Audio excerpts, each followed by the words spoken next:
თაკო ქველაძე ფეხბურთს 10 წლიდან თამაშობს და საქართველოს ქალფეხბურთელთა ნაკრების ერთ-ერთ წამყვან მოთამაშედ ითვლება. თაკოს სურვილია კარიერა ძლიერ ევროპულ გუნდში გააგრძელოს, ხოლო საქართველოს ნაკრებმა მნიშვნელოვან პროგრესს მიაღწიოს.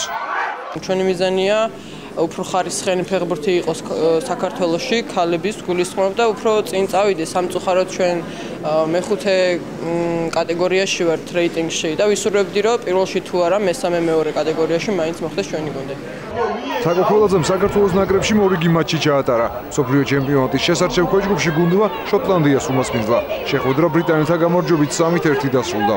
ფიზიკურად გვაჯობეს, რაც მართალია წინა თამაშით 3-1 დავამთავრეთ და კი უნდა მოგვიგო, მაგრამ შეიძლება გამოგებოდა, მაგრამ გვაჯობეს. About the game, I think it was always going to be a tough game for us. გამარჯვება ძალზე რთულ ბრძოლაში მოვიპოვეთ. ეს სამი ქულა ძალიან გჭირდებოდა. ვფიქრობ, გამოცდილების ხარჯზე მოვიგეთ. ღირსეული თამაშისთვის მასპინძლებს მადლობას ვუხდით. წაგების მიუხედავად გუნდის თამაშის ხარისხით კმაყოფილი დარჩენ საქართველოს ქალფეხბურთელთა ნაკრების მწვრთნელები.